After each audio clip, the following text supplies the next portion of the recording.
নিয়ে নিচ্ছি আটা, সর্ষের তেল, কর্নফ্লাওয়ার, সুজি, লবণ, গোটা সর্ষে এবং লঙ্কা।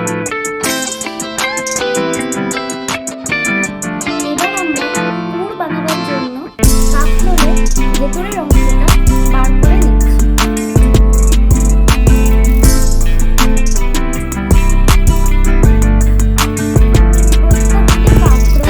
এইভাবে আমরা ভেতরের অংশটা বার করে নেব।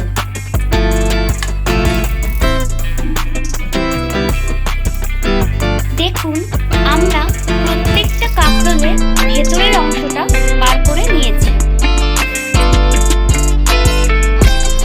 এবার আমরা একটি মিক্সিতে কাকরোলের ভেতরের অংশটা নিয়ে নিয়েছি। তাতে লঙ্কা, সর্ষে এবং নুন দিয়ে দিচ্ছি। এবার এইটার একটি পেস্ট তৈরি করতে হবে। দেখুন, আমাদের পেস্টটা তৈরি হয়ে গেছে। এইটা আপনারা চাইলে এর মধ্যে পেঁয়াজ বা চিংড়ি মাছও ইউজ করতে পারেন। আমরা এটা নিরামিষ পদ্ধতিতে করেছি বলে ইউজ করি। এবার আমরা একটি বোল নিয়ে নিয়েছি। এতে আমরা ব্যাটারটা তৈরি করে নেব।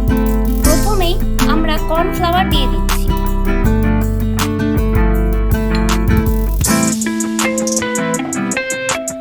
এবার দিয়ে দিচ্ছি সামান্য পরিমাণ আটা।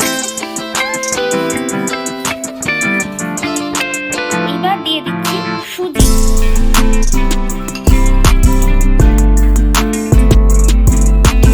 এবার দিচ্ছি সামান্য পরিমাণ লবণ।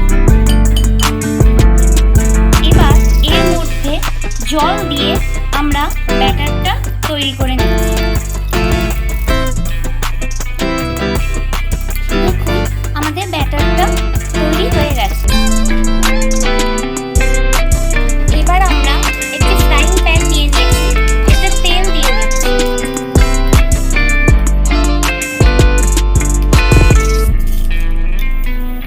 তেল গরম হলে আমরা পুরটা তৈরি করে নেব। এবার আমরা আগে থেকে তৈরি করা এই পেস্টটা দিয়ে দিচ্ছি। এই পেস্টটা আমরা ভালো করে তেলে নেড়ে নেব।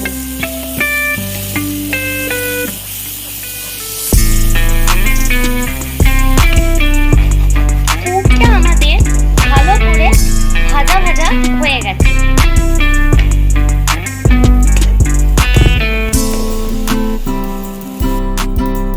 এবার আমরা কাকরোলের ভেতরে পুরটা ভরে দিচ্ছি।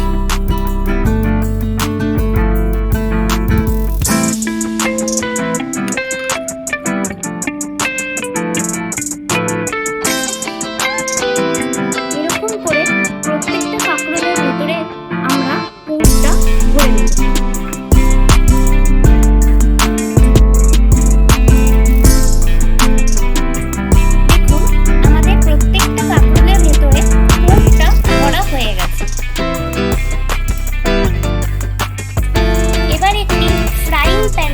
আমরা তেল দিয়ে দিচ্ছি। তেল গরম হলে আমরা এতে কাকরোলগুলো ভেজে নেব। কাকরোলগুলোকে ব্যাটারটা দিয়ে ভালো করে মাখিয়ে নিতে হবে। এবার কাকরোলগুলোকে তেলে দিয়ে ভালো করে ভেজে নিতে হবে। আমরা দু পিঠ উল্টে ভালো করে ভেজে নেব।